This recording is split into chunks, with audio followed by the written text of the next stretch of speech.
this time. I have had a meeting with some referred candidate. Unfortunately, the answer is we have already. The questions are there already with us, but they don't know how to answer. Inarticulate, unable to explain. The panel is not satisfied with the given answer. These are the points they have given. Try to understand. Practicing is very important. Okay. Yes. So, what is client care again? These questions are repeating. So, you have to understand the client, prioritize their requirement, and deliver them timely.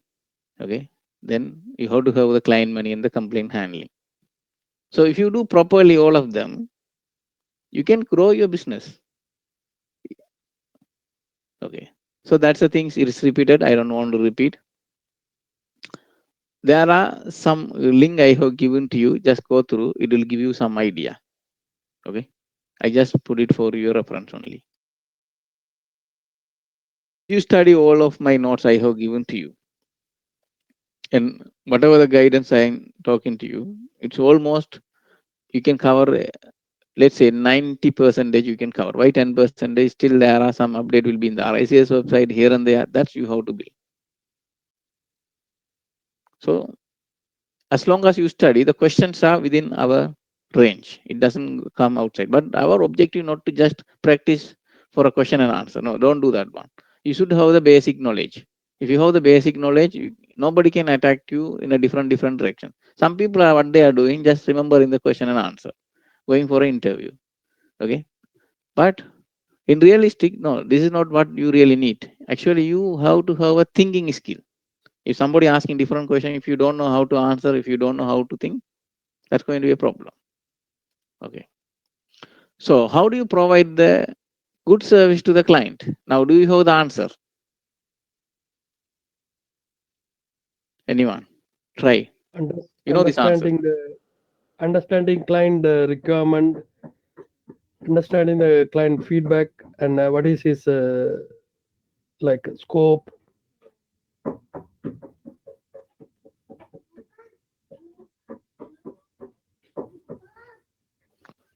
Yeah.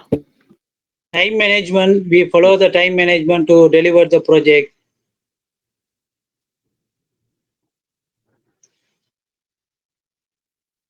Sir, Yes. this Anything client else? care is a continuous process. Client care is a continuous process or concept of understanding the client's requirement, suggestion, complaint, etc., and analyzing it to find a solution suitable to client requirement and to enhance our own business. Yeah. So almost the answer is there. So again, it is a repeated information. Okay. So I just repeating the same thing. I not putting you different. But again, I'm going to add some more point here. Our effort to provide the good service to the client, so they can. There are so many way. So you have to understand the client requirement. No? How do you understand the client requirement? What is the tool? Brief. Client Yeah, brief or set client meeting. meetings, setting Yes. meetings and get a clear Feedback scope meeting. of work. Feedback. So now see he says setting meeting. So instead of that, you say setting the client meeting. So more appropriate answer. One word you have that. Okay. So client feedback meeting. Don't say feedback meeting. Client feedback meeting. Now that is one tool. Understand the client requirement is one tool that you have to set the client meeting. So use the client. Okay. Because you can do the meeting with other people also. Second, when you have a meeting, that one more competency will come into the practice. That is communication. You have to listen very carefully. There will be active listening. You have to have the clear communication. You have to make sure what you understood, correct or wrong. Okay. Otherwise, there will be a miscommunication. Okay. So that is a tool. Identify and understand the client requirement. How you are going to do this answer. Client meeting. Okay. Active listening. Okay. You have to make sure with the feedback. You have to confirm with the. You have to make sure what you understood is correct or not. It should be in writing. So there should be a quality in your process. So otherwise, sometimes the client will keep on changing the mind. So you have to trace them. So it will be keep on develop continuously. So overall, your goal is to provide the very personalized, responsive, high quality service to your client while building the strong relationship. That's going to be based on the trust and the respect and the mutual success. So we have to do it properly. Okay. So that point, we got some more elaboration here. Priorities. How we are going to prioritize? How do you know what is a tool to prioritize? How do you know this is the client will talk to you so many requirements like A, B, C, D. How do you know which is more important? What is a tool? We need to check with the client, which is the Okay. one there. Yes. What do you do with that? Okay, setting the meeting is good, but what you are going to do in the meeting? Yeah, Not a his complaint handling procedure. submission schedules, like priorities, like what are the submission schedule as per the plan, and Okay, open communication, briefing, all are good, but where you have to We will focus? make How do a we'll make a checklist to get the exact idea on what are the requirement based on the bullet points. And Very then good. in every bullet point, then there's going to be a discussion. Yeah. So you are having the checklist so that you can identify what is the client requirement. But my question is not that one. How do you prioritize them? So let's say you have the checklist A, B, C, D, like 10 points. How do you know which point is high priority? How do you find it? Based on the I client will Client requirement. meetings. Yeah, based on the client requirement. But how do you find it? Not yeah, experience. we will okay. We will find it the priorities based on the for example, if item number 1 cannot be done unless you do item number 3. So it's like in a time wise. sequence wise. Yeah, there should be a sequence. Okay, that's also correct answer. And so yes, but there are some independent tasks there, isn't it? Some activity not connected with the other activity, something independent. How do you prioritize them?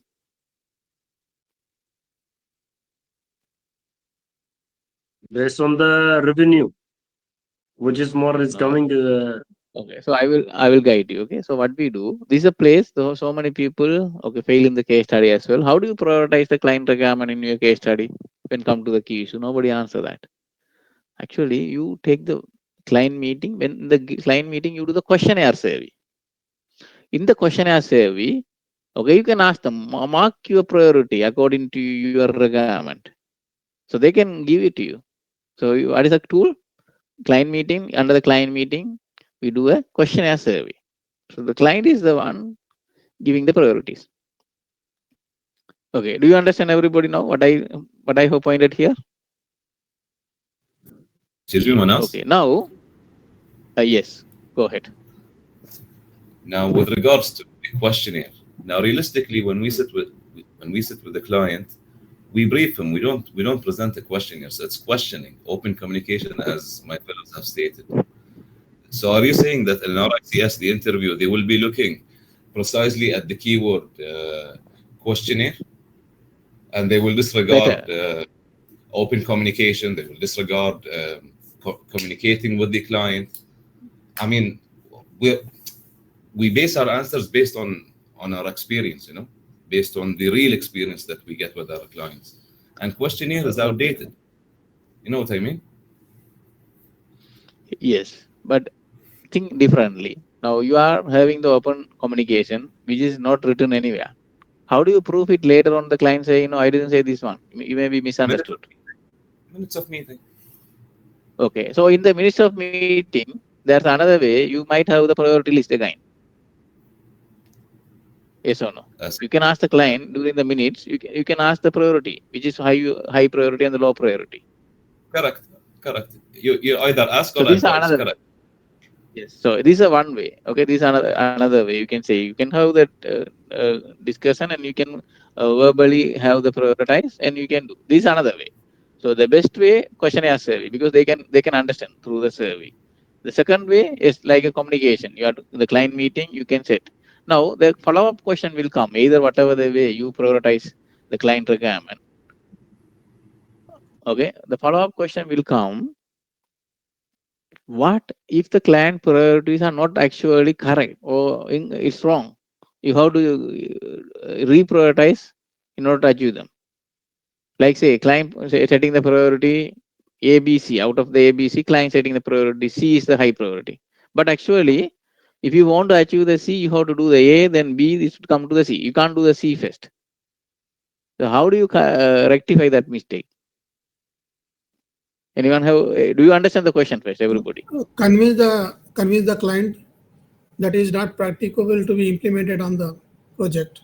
Very good. So he will be Yes, convinced. yes. So that's the right answer. So you have to advise the client. If the priorities are not correct, what do you have to do? You have to give, you are the consultant for them. You are the professional guardian for them. So you have to guide them.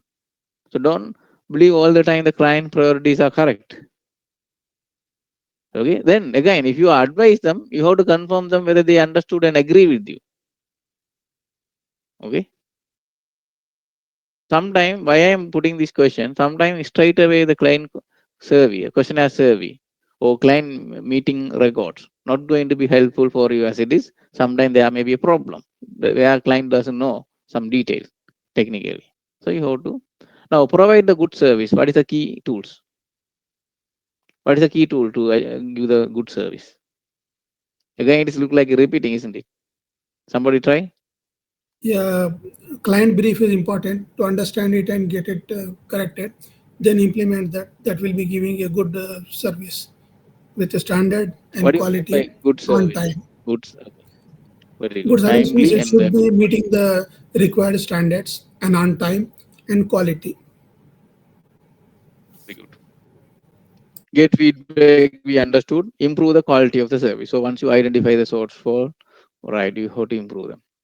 So again, it's repeating. How will you identify and utilize system and procedures for managing the client care? Actually, how would you measure the client care? Do you understand this question? How do you measure the client satisfaction? Or how do you make sure that client care okay, in place already? The client is very happy with your service. These all are repeated questions. Okay, feedback definitely. What else? Different answer. Client feedback is answer. Okay, any different answer?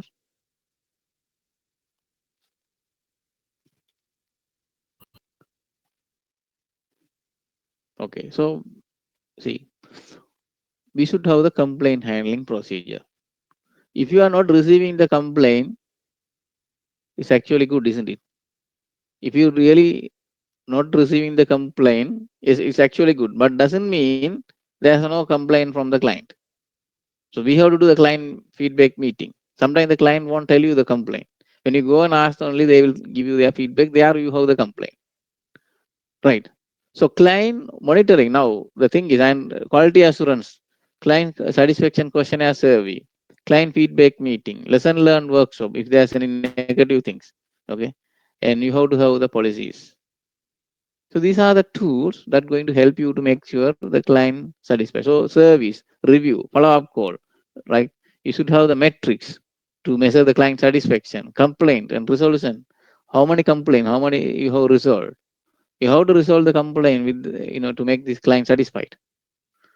When you go for an interview, somebody asking what are the tools you have to measure the client satisfaction, you just say client feedback meeting.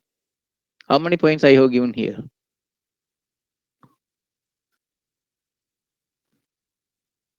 Have you seen? How many points here? 6 points. At least talk 5 points. The people failing in the interview, they don't cover complete answer. What they do, they just tell 1 or 2 points. Okay, I will do the client feedback meeting. That's all. Panel keep on listening you. You are going to tell further, no, there's no more word from you. They will put in the comments that didn't answer the question in a satisfactory manner or didn't convince the panel. Or they will say, you don't know. So don't answer in a 1 point. You have to give more points. It is allowing you to pass more. How you will be talking with the more points unless otherwise you are practicing? You understand? If you are not practicing, how do how do you able to answer the question?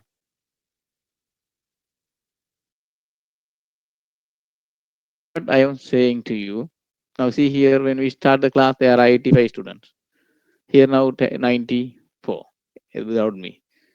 So those things you have to understand, that practice only the key to make you very successful in this process. Less practice, more failure. Okay, so what is appropriate behavior? Do you know this point already? Did I show to you some points when we are discussing initially with arrow marks? Okay, can someone recall it? At least tell me 3 points.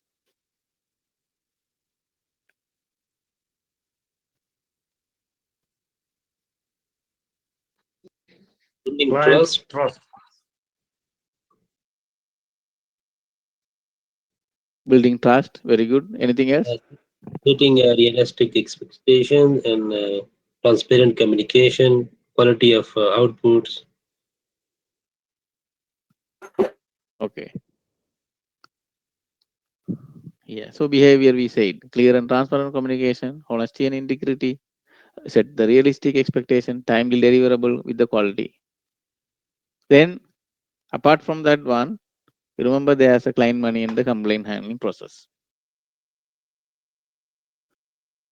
Okay. So what is the difference between the client and customer? These all are very basic question. Okay. The client and the customer.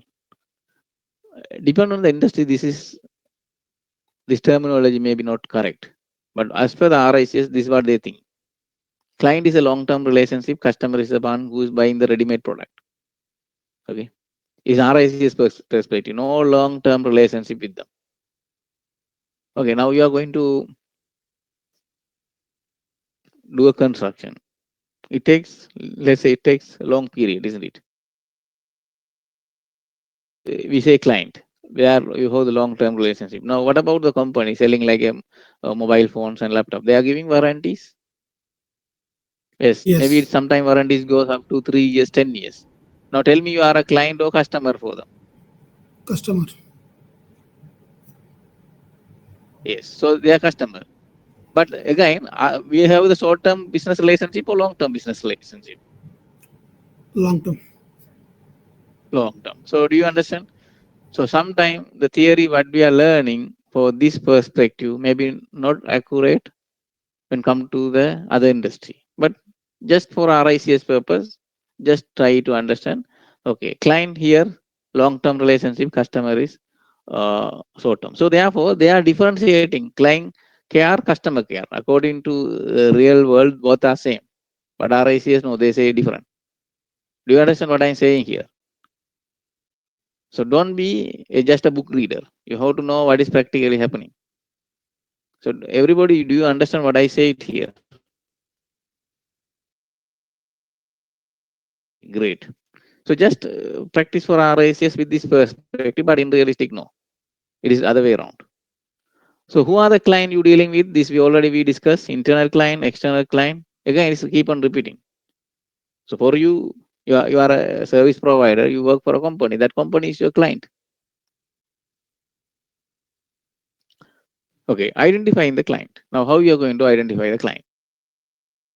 Let's discuss about how to attract the clients or how to identify the new client. There are existing client and the new client. So you have to retain the existing client that you know what to do. We already discussed that one. Now, how you are going to bring the new client? If you do a good service to the existing client, will they bring the new client or not? What do you think? Automatically, the word of mouth is very important, isn't it? They can bring the new client. They will. So reputation is the matter. Also, we can do some promotions.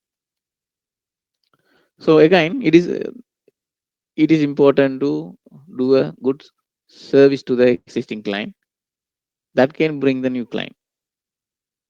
Okay. Attracting the new clients, bringing the new client, there are so many ways you can do it. You know that there's a marketing nowadays happening, right? One is intangible asset, that good reputation. The word of mouth, very powerful.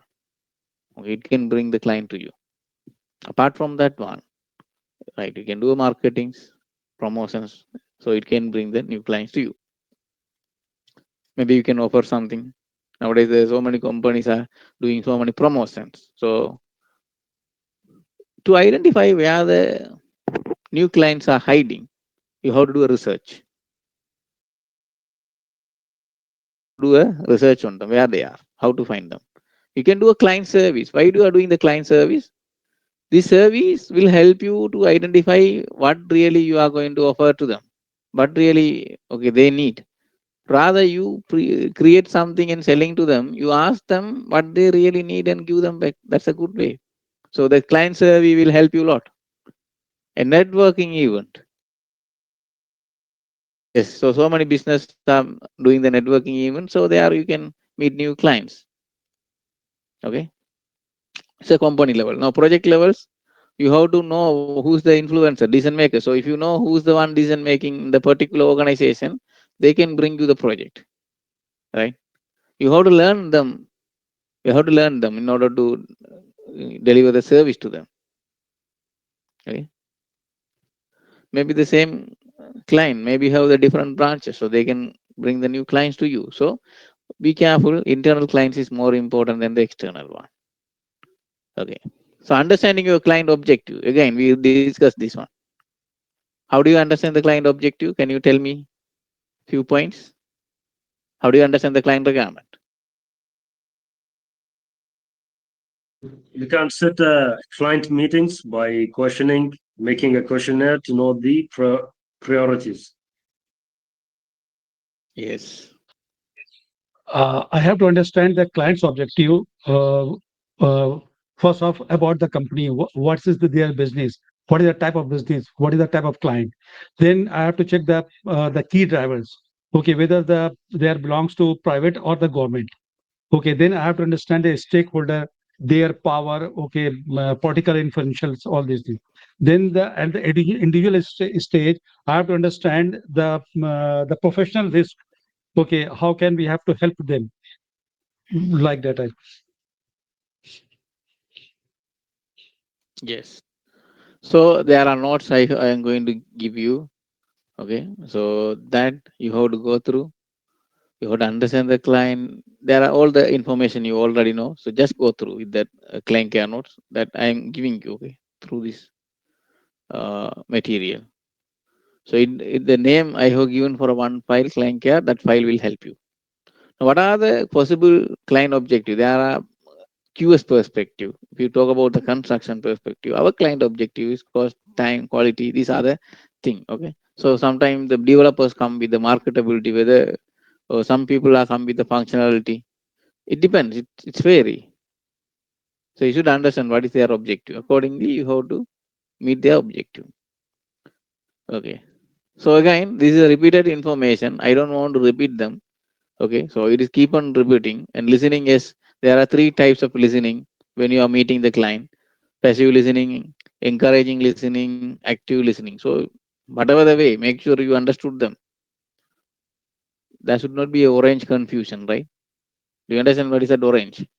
It's a confusion word. It could be either color or fruit, isn't it? So when we have such information in our documents, what do you think? Should not. So yes, you have to make sure you understood, you hear everything is correct in the right way. So you have to confirm that. And rephrasing. Now, how do you confirm whether you understood correct or not? Echo. You repeat what you hear. Confirm it's okay or not. Reflection. Right. Summarize rephrasing. Okay. You might summarize and get the confirmation. Okay. So there are so many ways you can rephrase it and confirm. So what you are doing is a double way feed, communication. You are listening one side and getting make sure that you listen correctly or not.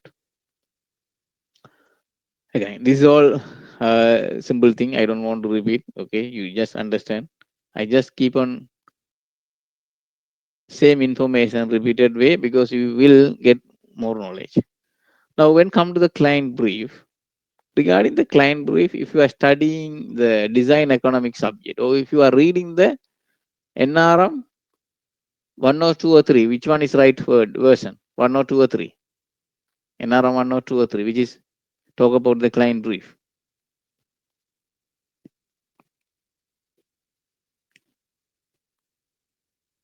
Okay, you have to read NRM 1.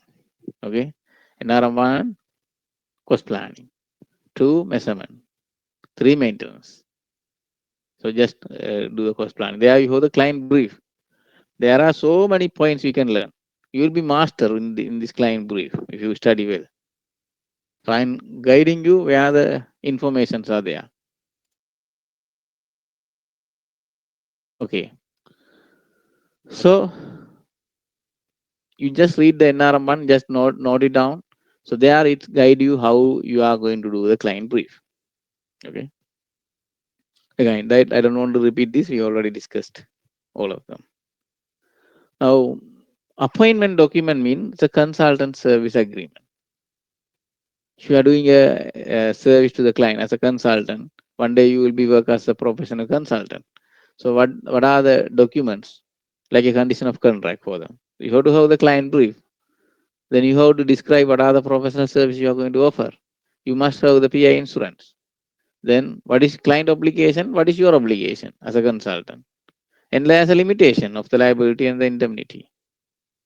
Every contract there's a limitation. You can't go beyond that. Okay, and the payment terms, definitely you have to have the payment terms and the termination. And when the dispute comes, definitely you should have the dispute resolution and the governing law. These are the elements supposed to be within your part of the contract agreement. Yes or not? Tell me. This is going to be part of the contract agreement. Yes. Yes. So that is what we are talking. It's all about the service agreement. Do you understand? What are the content of the service agreement? So it is a very basic information. There are so many things. You remember the white book? Do you ever hear the FIDIC white book?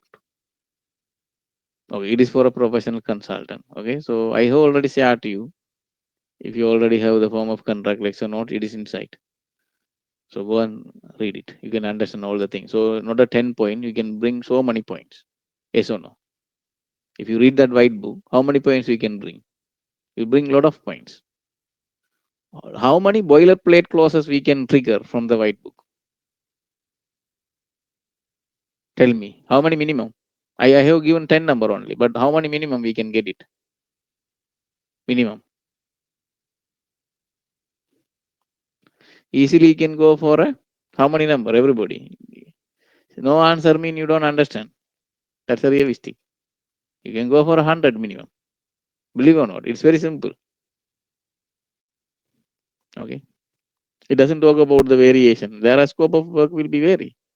Claim procedure will be there. Some additional work you have to go for claims. For a prolongation and all happening by the contractor. Isn't it? So all the subclause 1 to 20, whichever applicable to the contractor, you go and check the consultant thing. You get a good knowledge. Okay. So what are the appointment documents standard available? Did we discuss right now something? What is that? What is the name of the document? White book. Form of contract. Right. Yeah, FIDIC white book is. Okay. Likewise, in the RICS, they have their standard. JCT, they have the consultancy agreement. NEC, they have their agreement. AC, there are so many. Okay. Just read at least one. FIDIC white book is fine. If you have, okay, you can go with the RICS book also. That also fine. But you have to read it. Okay. So what are the factors? Now, when you are going for a consultant, how do you calculate your cost? We have the key factors. You will see the complexity. How difficult is this project? What are the scope you are going to do? So service. Okay. Procurement method also. Let's say you are a consultant for a traditional procurement route. You have the design responsibility. Now, what about the design and build contract procurement? Do you have the design liability? No. So you should understand. So as per the responsibility reduced, your cost also reduced. Construction cost, yes, it's going to be determined how long this project going to go, what is the cost of. Accordingly, the consultant will put some percentage as a thumb rule to calculate their cost. So duration of the project also important. Another things, can you mention at least every one of you? Can you mention some other factor which I not mention here? The resource required for this project. Specifications. Resource regard, very good. Good answer. Yes. What else?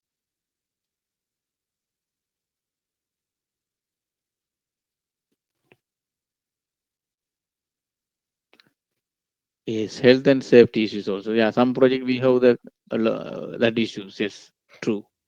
Yeah, sometime sometime we may need sub consultation to done this job. So we have to consider that also. Maybe from our company, maybe it's not fully available, so we may get some specialties So from outsourcing. outside. Yeah. Yes, very good. We can add logistics also. Exactly, logistic cost because transportation. That means it's location you are talking. Okay, so location also one of the factors. And also the IT services, softwares and all that.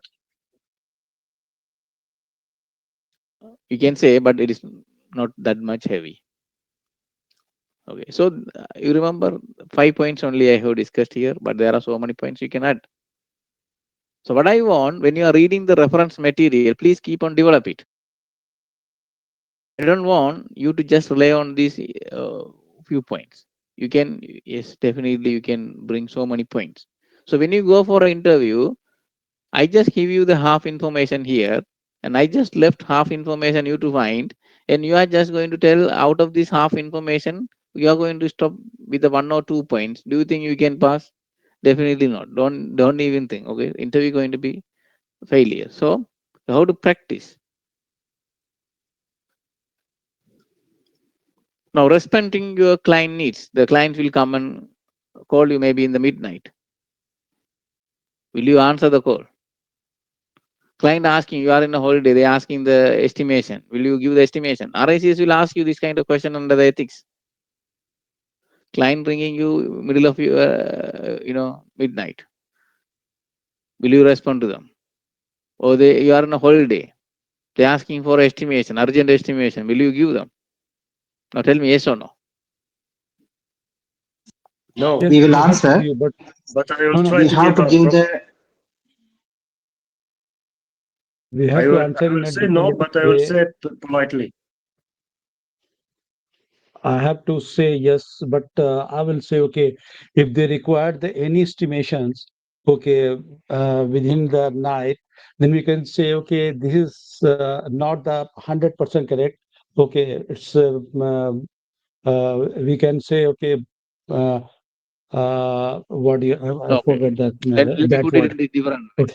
Let me put it in a different way. Okay. Everybody, listen. You are my client, okay? And you are calling me. I am not answering your call. Are you happy with that? No. No, you are not happy. Okay. And I am on my vacation. You are sending message to me. I am not responding. You are happy with that? No. I don't care at all. Whatever you do. Okay. I'm just telling for fun. So now, same thing. You don't say no to the client. Do you understand? If you say no to the client, it's going to break the business relationship. You are going to end up ruining your good reputation with them. So no, never say no. Now, how to tackle that situation is the question. Okay. So yes, you will get this kind of question. Okay, before we go to this in depth, you will get this kind of question. Your friend is asking a professional service to you. He's a friend, childhood friend. You can't say no to him. But how do you say no? Client is calling you middle of night. You don't know what to do, but still they are calling you because they are telling it's urgent, top urgent. We have to close the deal now. We are about to sign the contract. Just tell me your advice whether we can go or not. You can't say I can't deal now because I'm sleeping. This is not going to be entertained them. So how to tackle that situation is very tricky. RICs will ask you this kind of question. So what do you do? Depend on the situation. if you have a chance to give them the like approximate advice on any estimation, tell them it is approximate. Okay. And you will give the right information once you back to the office. You just inform them. And you have to tell them in writing in case for recording because it's just rough calculation. Otherwise, if you have someone to assist you in the office, okay, get them on board and help this client. So you can make sure that happening timely with a good quality. And also, you make sure your PA insurance should have the coverage on your services. Because if you are giving outside the office time, maybe that's not covered by the PA insurance. Okay, then client take a decision based on your advice, and he end up with a huge loss. Who is going to bear this loss? Company or you? So you don't have answer for that one, isn't it? So therefore, don't take the risky. You have to keep all these in a professional manner. At the same time, you have to have avoid your risk when come to a client. So you have to tell them always. If you are in a situation to advise them, it is rough. You have to tell this is very approximate. It's not accurate one. You have to say it's not accurate one. Just approximate. Now somebody your client is your friend is asking your advice. He's your child friend. Okay, he's just coming as I'm going to build a house. How much will cost? You are just telling a random number. Based on your number, he's got the bank loan, and finally he finished the halfway construction and balance. You don't have money because he believe your estimation is right. Actually, you are given the half estimation only. Actually, it's wrong. So, what do you think? He's happy with you, or is there any claim he can bring against you because he can't finish the construction? So, make sure you go in a professional line. Now, somebody asking your advice. Okay, he's a friend. You have to ask them to come through the office channel. So any mistakes went through with the service, they can do a claim through the PA insurance. So you have actually safeguard them, and you also don't have your own personal PA insurance. So you never advise your client or anyone without PA coverage. It's going to be risky. So with that understanding, now responding your client needs. Okay. So you have to understand about the client needs. Okay. And you have to understand their problem. Okay. And you have to make sure you understood very correctly by the feedback, and okay, you have to agree the terms and condition. Okay, what is covered in your service, what is not covered, so you can go for a proper agreement. Okay, it's the terms and condition will come under the boilerplate. And also you have to make sure you are delivering right service at the right quality. So it's all about complete package we are talking. Now let's say responding to the client always easy.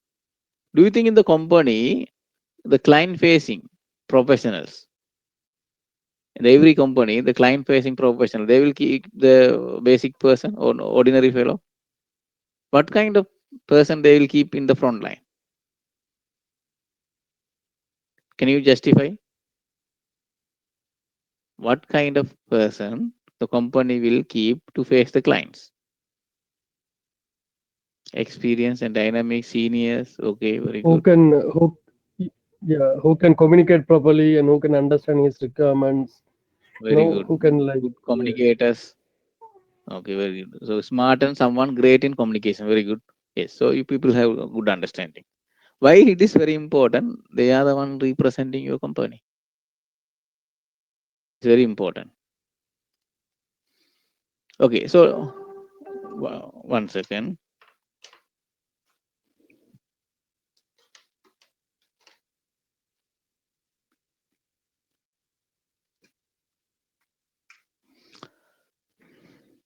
So why we have to go this level to learn these things? I am not preparing just for your RICS interview.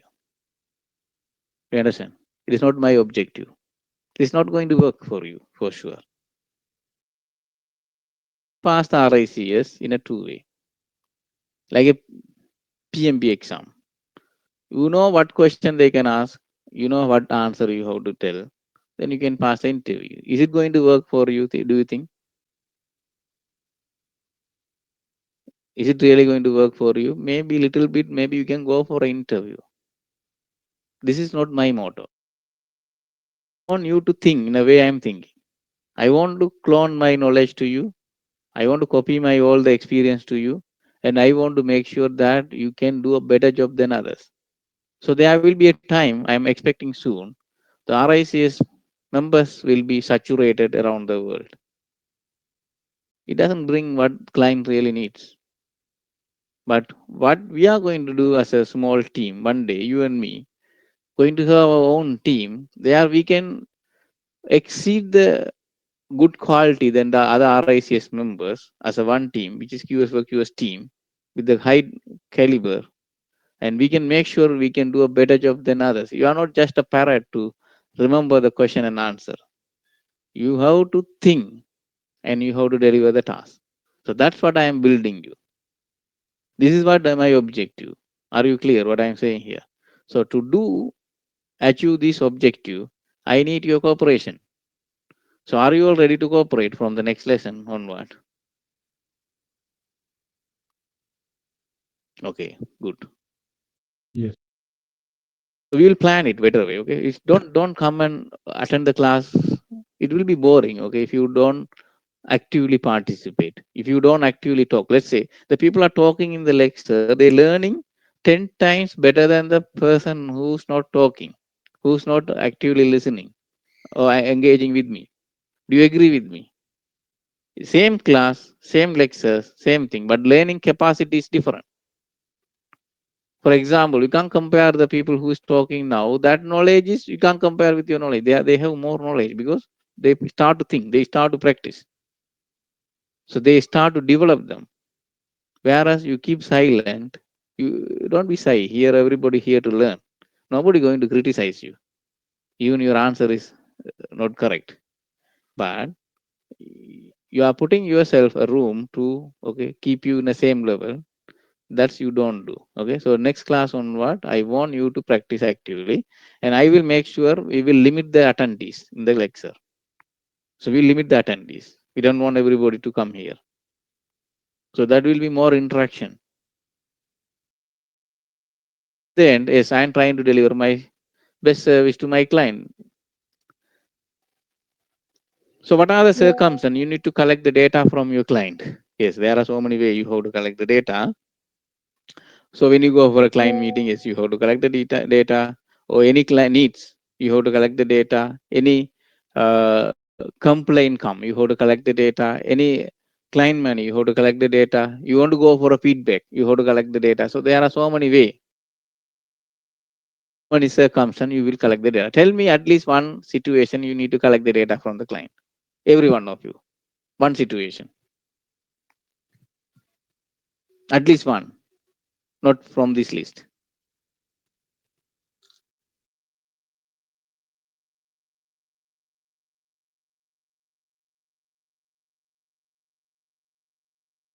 Yes, In the when you minutes go of for a meeting with variation. the client.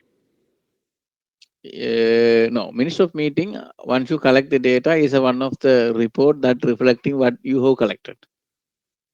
I see. Yes. So a kickoff meeting, yes, it's another kind of meeting. Design changes, kind of a variation, yes.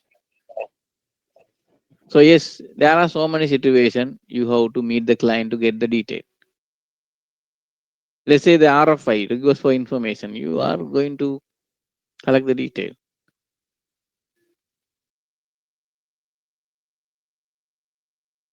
If you go through with the material I am giving you, you will find a lot of information, but I have not given in this slide. I don't want to put everything in the slide because I want you to go through a little bit.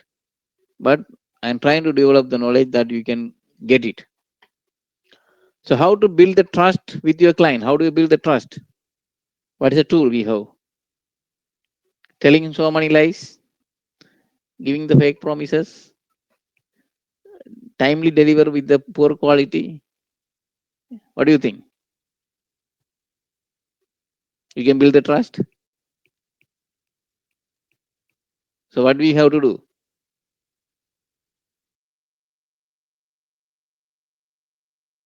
Opposite, Yes, so what opposite we to do? this thing. I Yeah. have to be I have to be very honest for all the times, and I have to be very transparent to the client. Okay, and we have to learn the client's objective and to make the client brief. So in this way, and I always try to provide the high quality of the service. So by in this way, by giving in this way and giving the service with the due diligence. So these are the factors which will make the trust with the client. Very good. Now, what do you mean by due diligence? Can you define the Due two diligence keywords means, yeah, due inside of? diligence means skill and care. Means Yes, very good. okay, all the professionals are there, but some are maybe negligent, but someone is Yes. okay performing with the skill and care. They are providing the service. Yeah, very good. Good answer. So skill and care is due diligence. So there will be a follow-up question when you answer the question. Good answer. Okay. So now, after getting the payment from the client, say goodbye and go for a vacation. You got the money already, no? There's so many business do same way, and they will fail. It's not easy to cheat the client nowadays. It is so connected, well connected. Okay. Previously, we rely on the news channels to know what is going on. Now, social medias are more stronger than the news channel. Okay. So it's well connected. You can't cheat the client. The scammers cannot run their business for a long time. They will be okay facing the challenges soon. So yes, you have to be very honest. So be transparent, honest. Try to understand the client object. You are trying to help their business. They will come behind you if you help them. Okay. It's objective. Okay. You have to act within your competence. Don't give the fake promises where you can't do something. And you have to be very professional always. You have to behave in a professional manner. And also provide the high standard of the service. So be aware about the duty of care versus client care.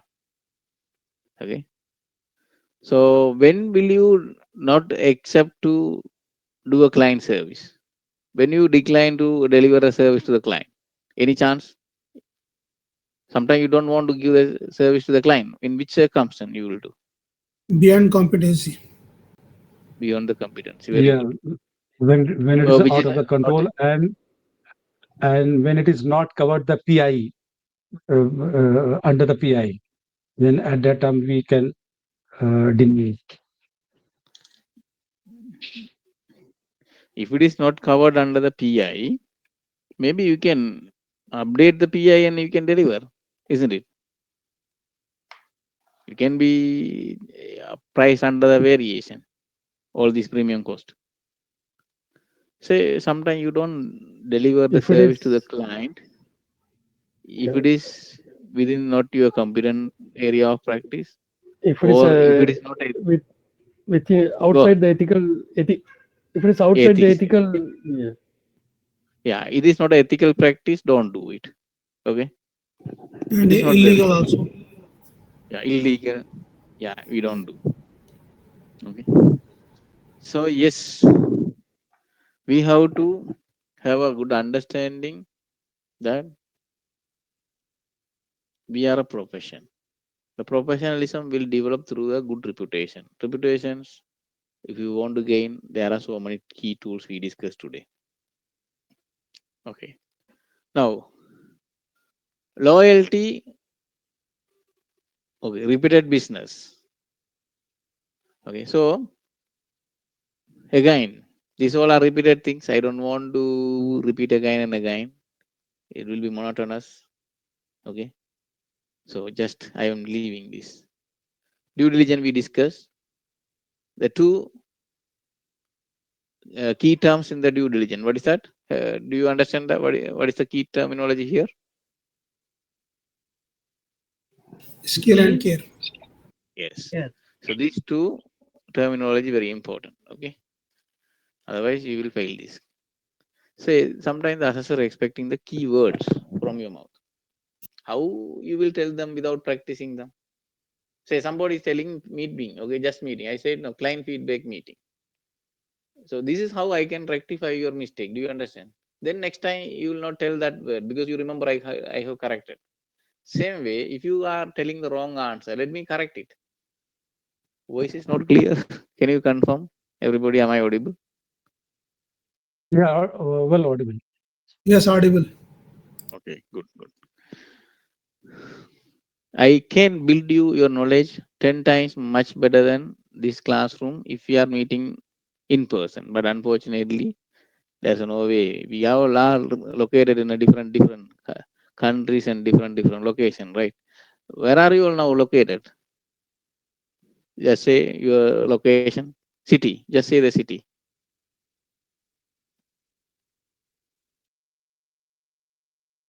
Okay, so it's very hard. Yes. So I'm trying my level best to build you.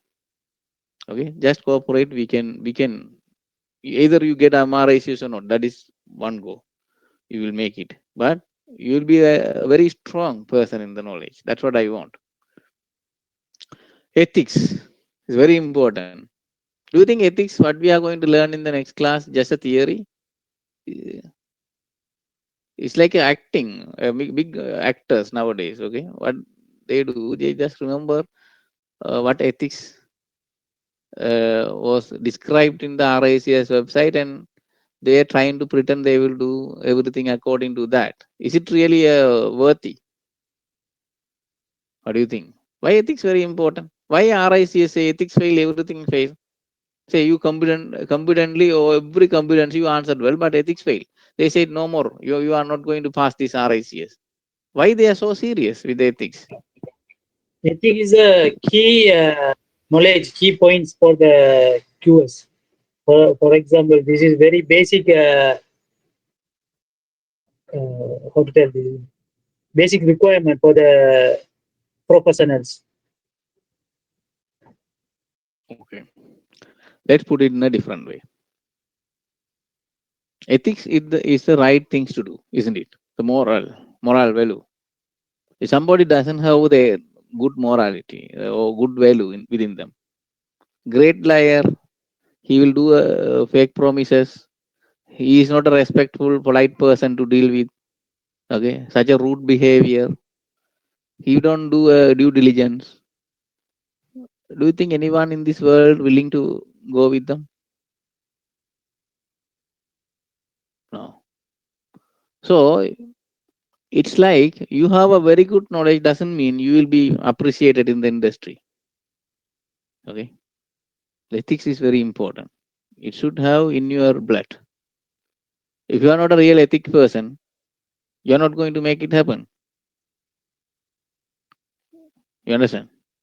So it should be in your blood. It's not acting drama in the RICS interview. No, don't do like that. Take it very carefully. You want to have a good life, you have to have the good things in your heart, in your mind, in your life. Then it will bring everything good. Basically, you are a wrong person. Do you think everybody behind, near you or surrounding you will be good people to guard you?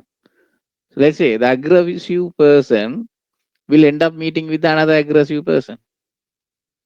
Right? Simple. Life is mirror. So why RICS so serious about this? Why they have enforced this ethics very important? It is very core requirement to perform your professionalism and to bring the reputation. Let's say one RICS member is a great liar. He did so many, damages to the social. Okay, he did so many bad remarks to the social and the public. One time, okay, it will be bring the damage to the RICS also because it is RICS member. Your member is not doing right things. He is the one of the wrong performer. Do you think RICS can keep hold their reputation? They can't. Same way in QS for QS also, we have our own members. Let's say I built around 150 more MRICs, but not everybody in my team. Some people not really a good. I really remove them from the team because they are not worthy anymore. It doesn't mean they have the knowledge. Mean they can go longer distance. Basically, they are very bad. They have the bad attitude. They have the bad habits. So keep them within our team. Going to damage what? Tell me. What we are going to lose? At the end, after some time, we are going to be a very strong team. Within that, we have the one black sheep. Do you think we have the good reputation in the industry? No. So that's the reason. So it's very, very important. So knowledge will come second. Ethics will come first. So that's what RICS says is very important. Ethics fail, everything failed. But I took it in the personal life too. You are not an ethical person, then there's nothing to talk with you more because you can't do a business with an unethical person. Now, every business have the complaints. Okay, so you must have the complaint handling procedure. So I'm going to explain you what is a complaint handling procedure. So can you listen carefully? This is a very important subject for ethics. This subject will be repeated under ethics. I am not going to teach you again. This is covered here only. Okay.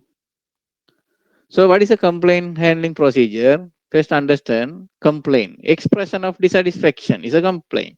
Somebody is not happy with your service. So if you not resolve them, it will be a big business damage for you. So I let the customer to express what they are feeling. Ask them what happened, what went wrong, and you have to resolve them. Okay, you have to resolve them. You have to make them satisfied by helping them. Otherwise, it's going to be a problem. So how to deal with the dissatisfied customer? Okay, that these key points I have given to you. Okay. Don't go and fight with the dissatisfied customer. Very simple. Now look, the big companies, how they got downgraded. Have you seen something nowadays happening? The people do a complaint internally, nothing happened, what they do next? Tell me They what put they on do next? social media. Posting in the social Social media. media. Exactly. It will be a big damage for them. So you should have the internal policy and make sure that client is satisfied. Okay, so that's all about. So, but is that never ever say, don't worry, we will sort it out. No, you have to resolve it immediately. Okay. So, can you briefly explain the complaint handling process? This is very important. You have to understand the old rule of conduct number 7. Now the RICS changed the rule of conduct. Okay. So anyhow, these old notes will be very helpful. You just read it, you will get all the information. Only the number is changed. So same process is still applicable. You should have the complaint handling process. When the complaint raised, you have to log the complaint. It should be handled by a senior person or the person designated as a complaint handler.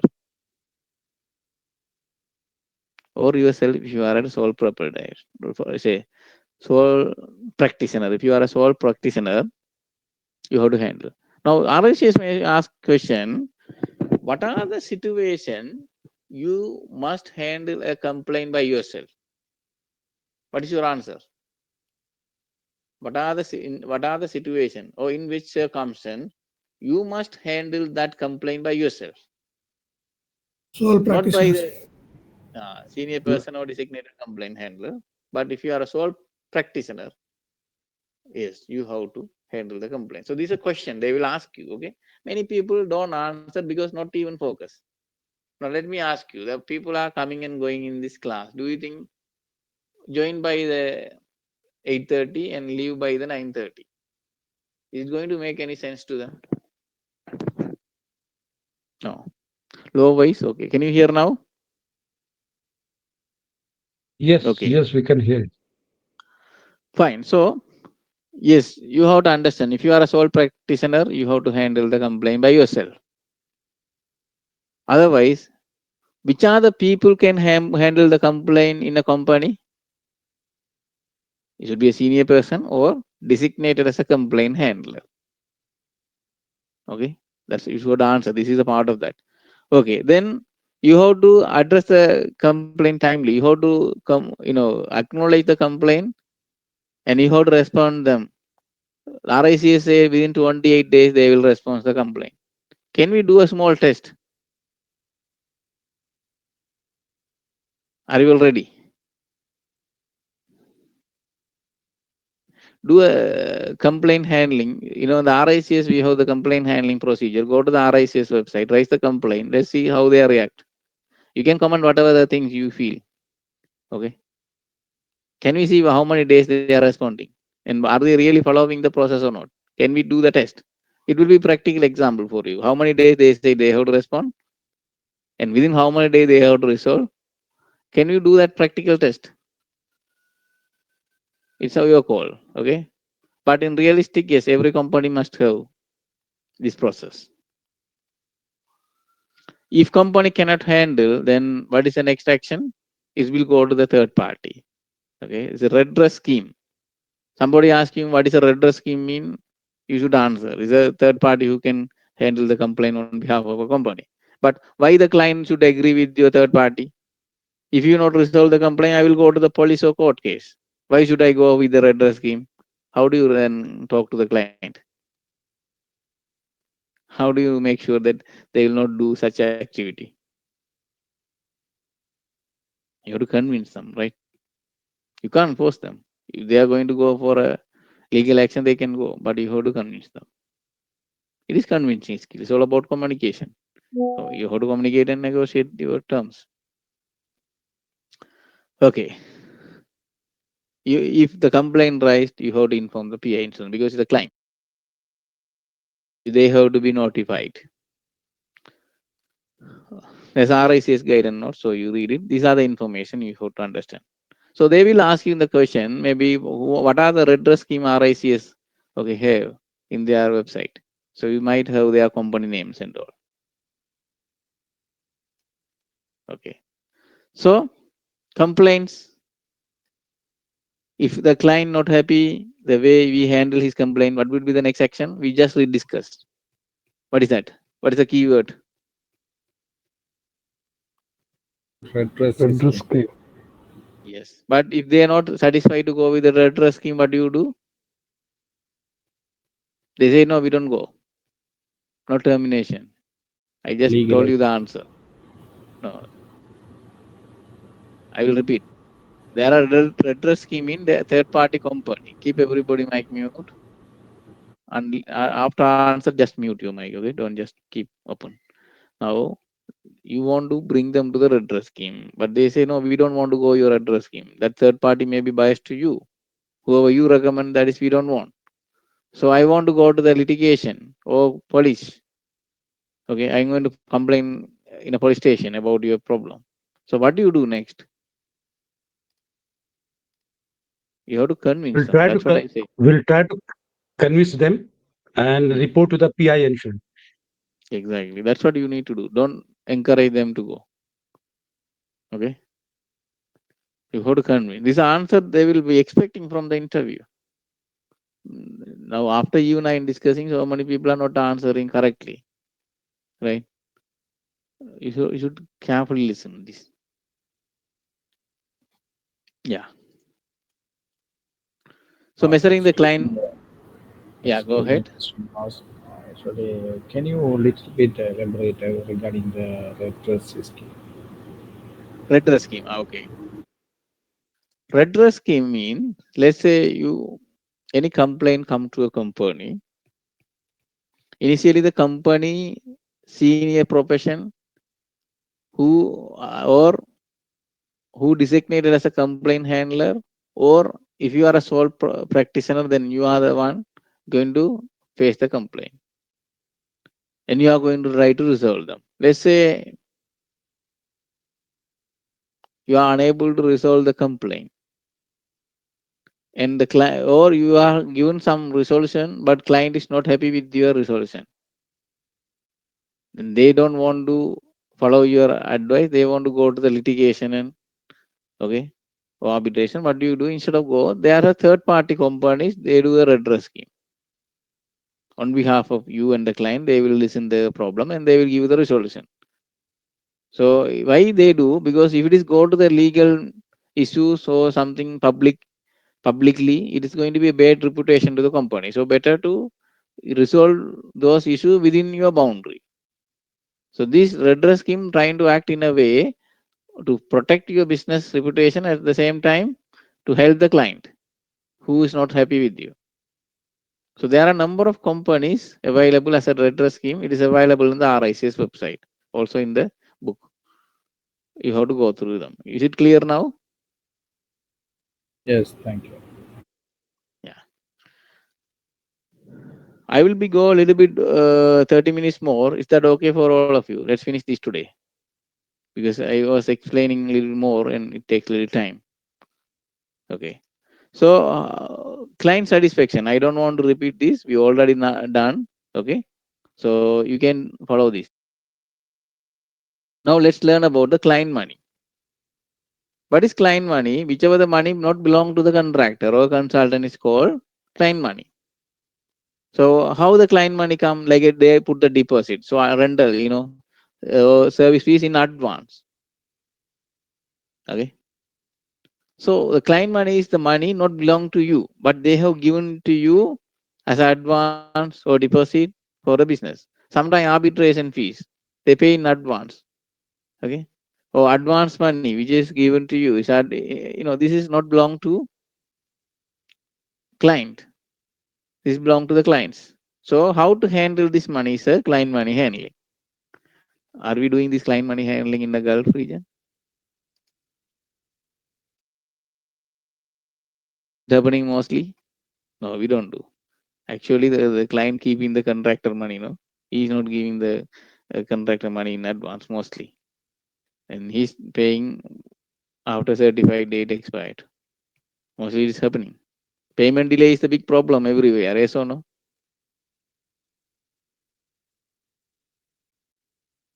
Yes, it's a problem. But anyhow, we should understand what RIC is expecting. So, what is client money? Once a client given the money, how you are going to handle them? So, I'm going to explain. First, you have to keep the separate account for each client. Okay, each client you have to have the separate account. Let's say the client name is A and the company name is B.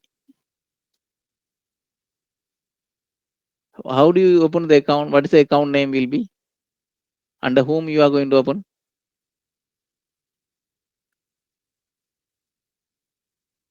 You are going to open the account AB. AB. Yes. Joint. Yes. Okay.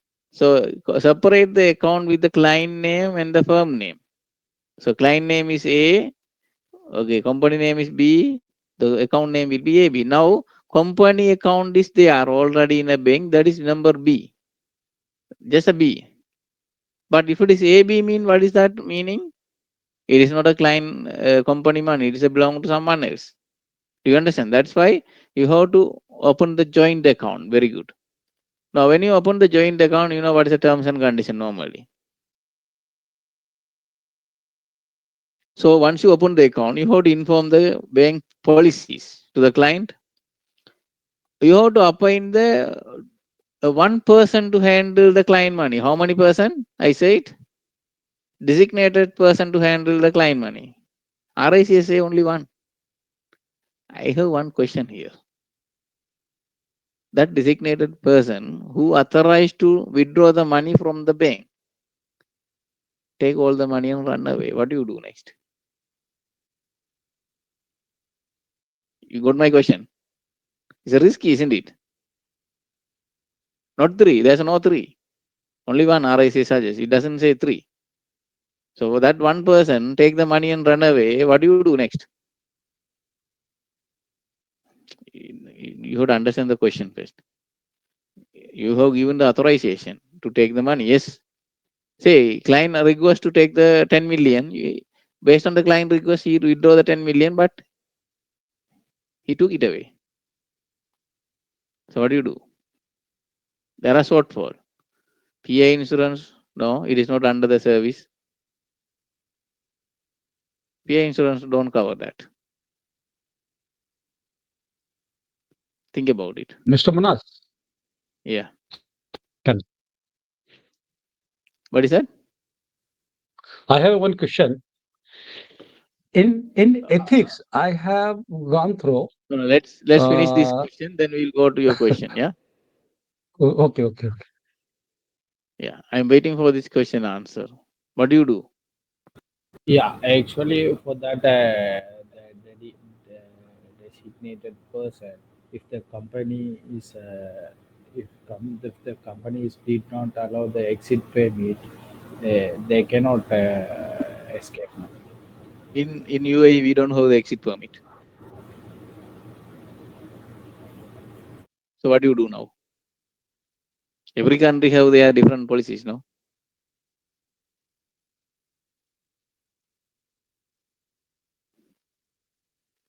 It's going to be go for a legal practice. Okay, you have to go for a legal action. Nothing else you can do. So that's a shortfall. Do you understand? There are shortfall with the RICS process with the client money. We should at least put 2 or 3 to avoid such situation. So now, yes, you have to appoint one person as a designated client money handling person. And okay, any bankruptcy happen with the company, you don't touch the client money. It should be kept separately. Okay. Any terms and condition you have to agree with the client. Okay. And you as a company, you have to keep enough money in your bank to avoid the bankruptcy, and as well as you don't touch the client money for your own purpose. Before you do any transaction, you have to get the client approval. Once done the transaction, you have to upgrade all the information, what is available fund in the account, everything. Then you have to keep all the transaction. Okay, very simple. So this is how you handle the client money. Now let's say you have 100 clients. How many accounts you have to keep? 100. 100. Let's say 100 clients, keeping the 100 account is practicable. Do you think it is easy task? Is it really practicable to do 100 account for one company? Answer is yes. Don't say no. You should do. There's no option. Okay. So I ask you purposefully to get the answer no. Yes, you have to. You can't keep the ledger. Let's say, what is the problem with that? Let's say company having the one client account, they are you have 100 client. Okay, they will have the ledger. Okay, this client, okay, have this much money inside this account. What is the problem with that one? It can be doable, but what will be the problem? Somebody can explain? One account for all the client money. It will be in case of bankruptcy, or then it will be very difficult to identify whose monies belong to, how much belongs to whom. So it will be very hard to segregate.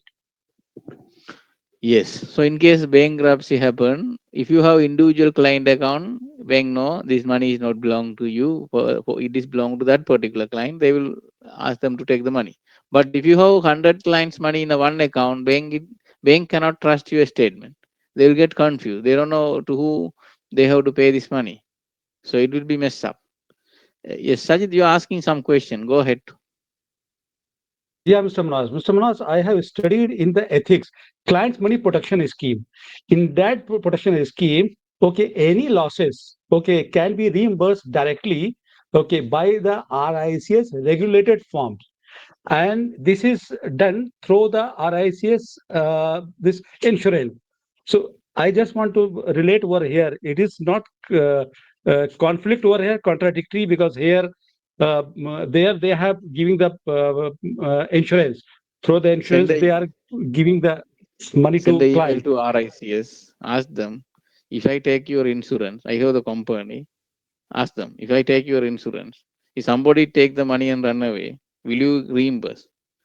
Answer is Mm. will be clear to you. Can you do that one? Okay. You do. You get the Because practical answer. Now you can understand okay. what the statement they have given and how they will change it later. Okay. Okay. You can have the revised document soon. RICS don't take Okay. such a risk. Okay.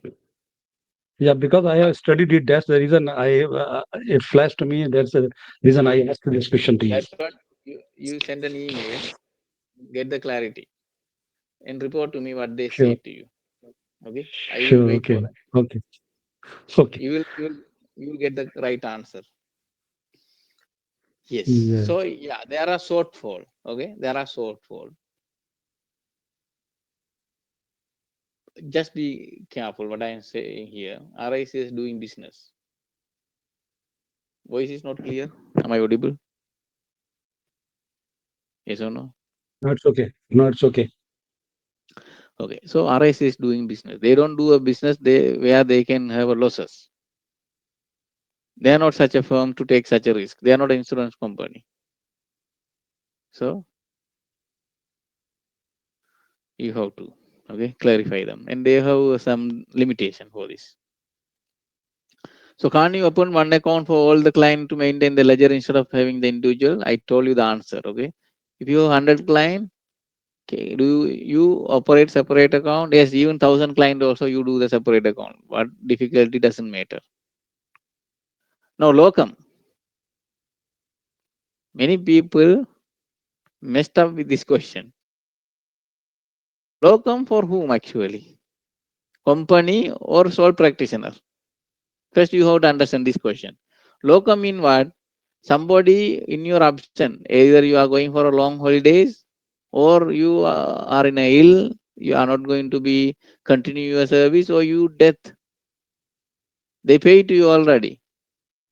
So who will continue your business with them?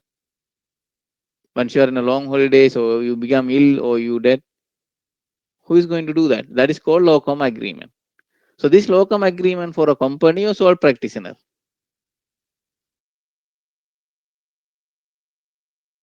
What do you think? It is only for a sole practitioner, okay?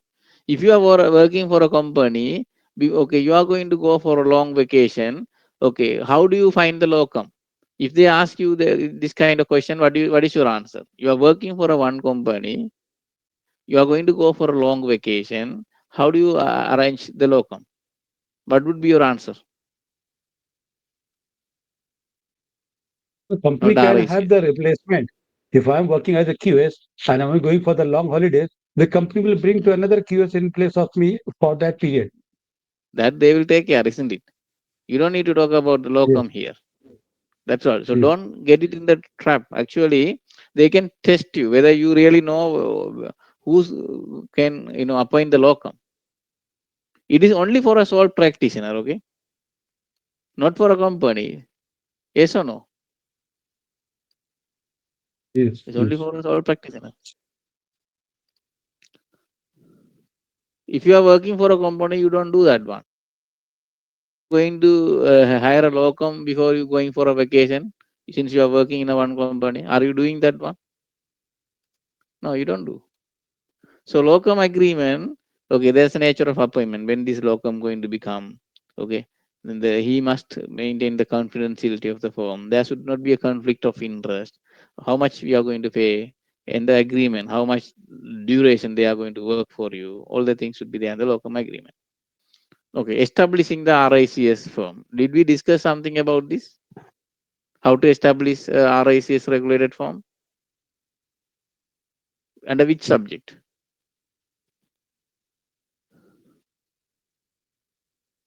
Under the ethics. Under ethics, we studied about the establishing the firm. Is it? Yes, sir. Okay, any different answer?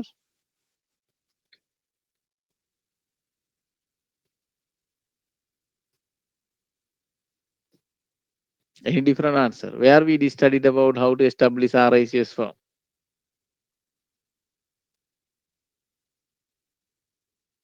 Business planning. Yes, that's the right answer. Okay, so just go through with that. I don't want to repeat those things.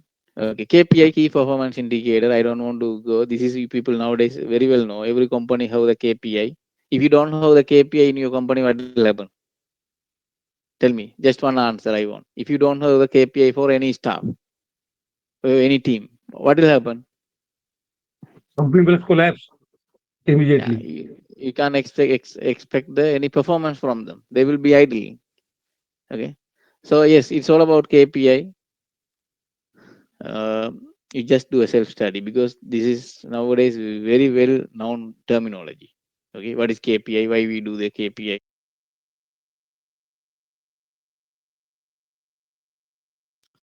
Okay, which are the 5 stages? The key that mean KPI used in the life cycle. This is nobody asked this question so long, but I just put it in case they ask you this question. Okay, don't blurry. You just know how to answer. How to establish a communication with the client team? Yes, it is all about part of the communication and negotiation subject. But again, okay, this is the information that you found from the RICS. So you need to have the communication strategy. What is a communication strategy? Okay, how you are going to communicate? Okay, the what we can say frequency of the communication, like daily, weekly or monthly or yearly or 3 month. Okay, like say sometime you might have the reports. So that is what is the frequency and how you are going to communicate, that mode of the communication, that everything should define in the communication strategy. You should have the communication plan. Okay, so to whom you are going to communicate, what you are going to communicate, when and how. So you should know what is a RACI matrix. We know what is a RACI matrix mean. It's R standing for responsible person, accountable person, should be consulted and informed. So RACI matrix. Nobody knows. Sometimes they are going for an interview. What is a RACI matrix? That time only they will think what is a RACI. Okay, so it's here. What subject it is actually part of the communication. So client care. If you want to do a client care, it's a communication is very important. Without this, you can't do anything. Okay. Now PI insurance or run-off cover. PI insurance. Is it needed for a company or sole practitioner? What do you think? PI insurance. I don't talk about the run-off cover. To whom you need the PI insurance?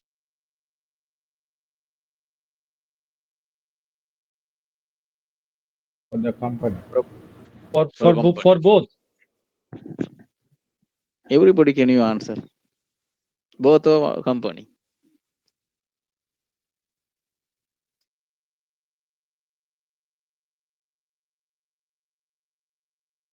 PI insurance needed for both. Okay, not for a company only. It's need for a sole practitioner also. It need for a company also. Without PI insurance, you can't run your business. Okay. So what is PI insurance? Is a professional indemnity insurance for any damages, okay, sustained by your practice. Okay, so what is the purpose of the PI insurance? In case any claims against you, okay, it will help you. Now there are key points you have to understand here.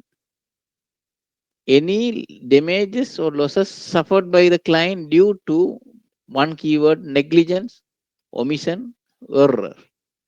Now let us understand what is negligence. Due diligence, skill and the care needed. You didn't perform the job with the skill or care. Something missed. That's called negligence. Okay. Omissions. What is omission here? Say initially you agree to do some scope of work. Let's say you are a consultant. Okay, you said I will do a dispute resolution.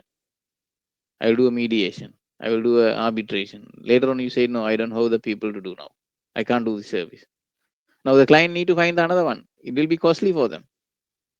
You initially promised, now you are telling no, you can't do. That's called omission of the scope. Or error, the service you have provided with the erroneous information and the result. So they got impact, like you say the wrong estimation. Okay. So anything that impact given by your provisional service to the client, they can bring any claims against you. So that keyword you have to remember. So what is the purpose of this insurance? If you are facing any claim, okay, if you don't have the insurance, it is going to be a big loss for you. Let's say why we have to have the vehicle insurance. You have the insurance for the vehicle, no? In case you got any accident where you are responsible for the accident, if you have the insurance, at least you can have some certain coverage, right? Otherwise, who is going to bear all the cost? If you are the responsible person for that accident, if you don't have the insurance, who is going to pay for that? Okay, you are going to pay from your own money. Let's say medical insurance in Gulf. If you don't have the medical insurance, you went to the hospital, who's going to bear the cost? Yourself. So same thing. So insurance is for your safeguard. Same thing, PI insurance. Okay, anything happen against you, you might face the claim. So this insurance will cover. So it's safeguard for you, as well as safeguard for a client also, because if you don't have money to pay to the client, okay, then they are not in a position to cover this money. So it's safeguard for them if you have the PI insurance. Plus, since you are covering these losses from or damages or these all claims from the PI insurance, you also know, preventing yourself to fall under the insolvency or bankruptcy, because consultant taking little amount for their service. If the claims come very big amount, they can't sustain. So it's very important. So it's like a win-win theory for both parties. Now I want to ask you one more question. Sorry. Okay, who's going to take the run of cover? Company or sole practitioner? No, it is for the sole practitioner. Nobody is not the right answer. Company or sole practitioner? Sole practitioner. Sole practitioner. Yes, sole practitioner. PI insurance both should take, but run of cover only for a sole practitioner. Why? If you are a sole practitioner, we will discuss about the run of cover. Okay, you need this run of cover because if you are winding, wait, let me go where it is. Yeah, if you are winding up the business, there will be a claim against you. So your PI insurance won't cover, but run of cover you need to have it until the period where the claim against you can brought up. How many years in Gulf region? How many years after you done the service you can get the claims against you? 10 years. Destiny liability period 10 years. Be aware there are one more terminology that what is that? CLP. What does the CLP mean? DLP I know you people know, defect liability period. What does the CLP mean? Or you can say ultimately construction validity period, CVP. 15 years you can have the cover better, because see 2 years or 1 year defect liability period from the handing over. From the handing over up to 10 years, which is covered to 1 or 2 years by the DLP, but bypassed by the 10 years, which is decennial liability period. Decennial mean 10. Then beyond that, construction validity period, the 15 years. So up to 15 years, you might have a claim against you if you are a contractor. Same way, consultant also have the same problem. So maybe the contractor will say, no, this is not my mistake. This is a consultant problem. Then you also will be in the same. So you have to have at least 15 years. You follow the law applicable to your country. Okay, UK is different. They have 6 years. So yes, it is for a sole practitioner. When you are stop practicing or winding up the business, you have to have this. Okay, if the client decided to put the project for, this is a question and answer I put for you. Okay, this question I already discussed for you. Okay, I don't want to repeat. Respond to the client. Do you understand? This part of those discussion.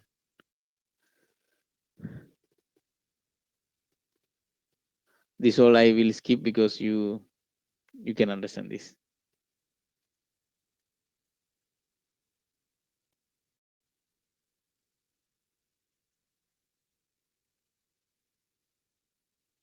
Okay, so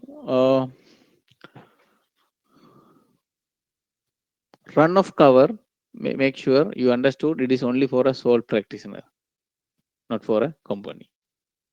So somebody asking a question, you are working for a company and you are leaving to the next company. What are the process you do? Can you answer someone? I will repeat the question. You are leaving to a leaving from your current company to the next company. What are the practice you do? What are the things you have to do? I need a verbal answer. Open the mic and talk to me. I need If every I'm process. working, if I'm working in the current company and I want to leave and to join the another company, definitely by the country rules and regulation, okay, I have to resign from the company and I have to serve the notice period. And after the notice period, I have to secure in that company from where we have already got the offer letter.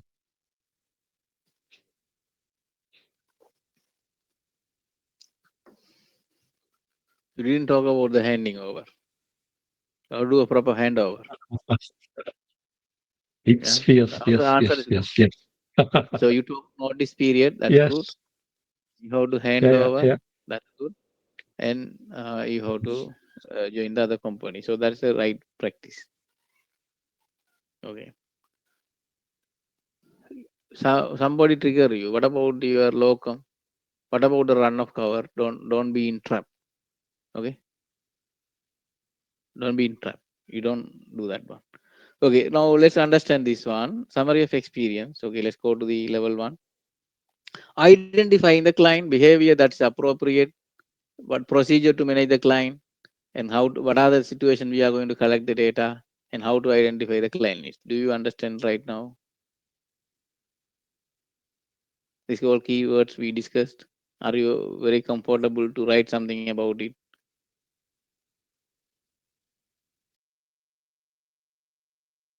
I don't hear any answer. Yes or no? Okay.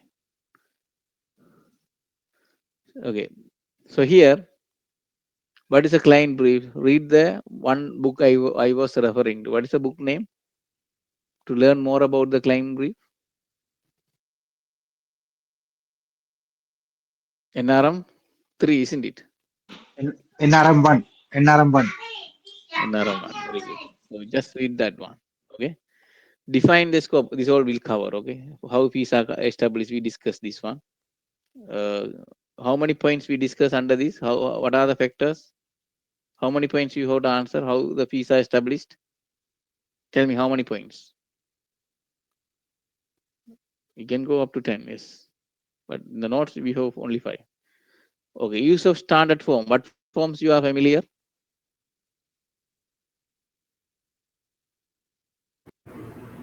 FDIC white book. Yes. And JCT also have, NEC also have, RICS also have. Just talk about this. Okay. When you are writing the level 1, you mention something. Insurance. What insurance we are talking here? 2 type of insurance. PI insurance. Yeah, And insurance. Run of cover. Run of cover. Very good. Okay. How stakeholder identify formal communication? So that race metrics and all, complaint handling, KPI. Okay, this all I can understand. So I skip this. Now write whenever you are writing the level 1, make sure you try to cover you have my file already. So try to cover the key points what I have mentioned. Apart from that one, if you have wording available to accommodate, you can cover some of them from here. Okay. Now level 2.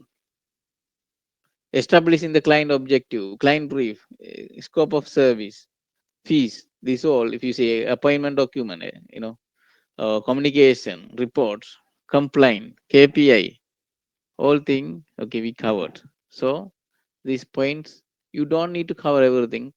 Look at my guidance, some key points I have given to you. Write something about that.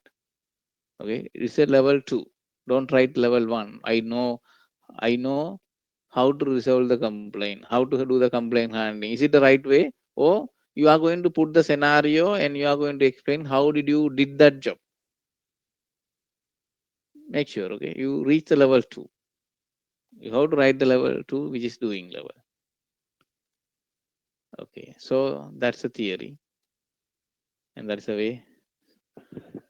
So in RICS, when you're writing the case study, actually case study to resolve one key issue. That key issue to resolve any of your client is an internal client or external client. So how did you, achieve the client care in your case study? You must be able to answer. Okay, you must be able to answer. Okay, so any questions? Anything that you need to clarify today?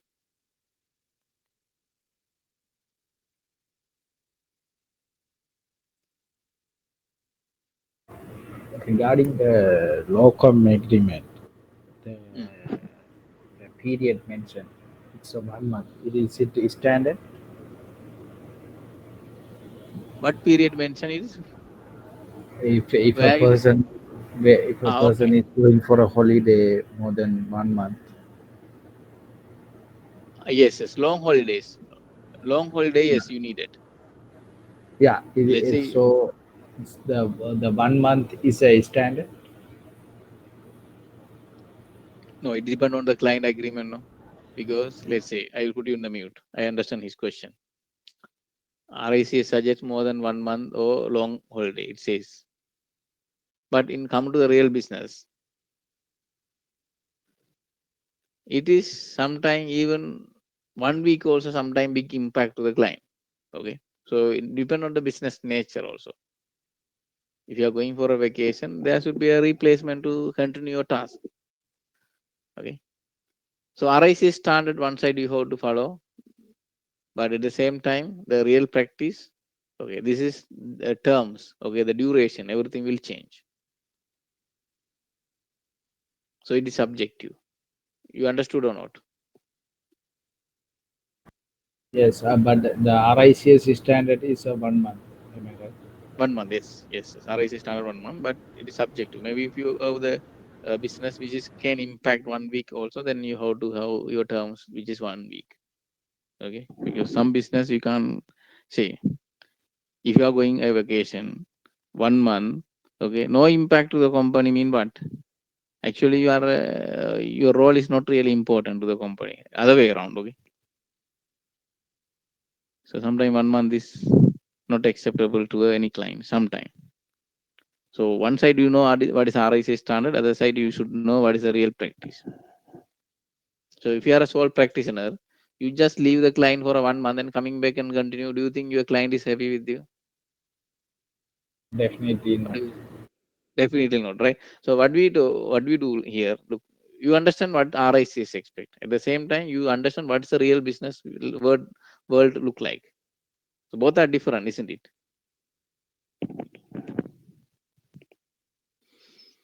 Okay, is a competent person and complaint handling person is a relatable.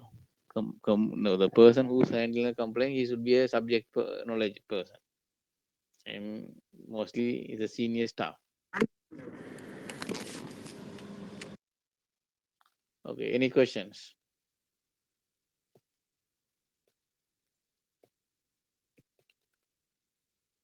If you don't have any question, let's wind up today, and we will continue to study the ethics. But in the ethics, okay, the complaint handling, client money, okay, these all the things whatever we discuss will be repeat. So we don't want to discuss again. The rest of the things we will cover in the next class. It's a very vast area. So good night to everyone. See you all with the next lecture.